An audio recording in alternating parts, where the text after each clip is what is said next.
ఢిల్లీకి వెళ్ళినప్పుడు కంపల్సరీగా చూడవలసిన మరో టెంపుల్ వచ్చేసి లోటస్ టెంపుల్. ఈ టెంపుల్ యొక్క ఆకృతి తామర పువ్వు ఆకారంలో ఉంటుంది కాబట్టి దీన్ని లోటస్ టెంపుల్ అని అంటారు. ఈ టెంపుల్ అన్నది 27 పాలరాతి రాయలతో స్వేచ్ఛగా నిలబడే రాయలతో కట్టబడి ఉంది. ఈ లోటస్ టెంపుల్ యొక్క ఎత్తు 34 మీటర్లు. ఈ లోటస్ టెంపుల్ 1986లో కట్టడం పూర్తయింది. ఈ లోటస్ టెంపుల్ని ప్రతిరోజు 10,000 మంది సుమారుగా దర్శించుకోవడానికి వస్తారు.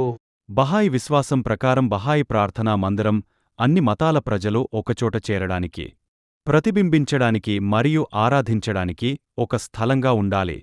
మతపరమైన నేపథ్యం: లింగం లేదా ఇతర భేదాలతో సంబంధం లేకుండా ఎవరైనా లోటస్ టెంపుల్లోకి ప్రవేశించవచ్చు.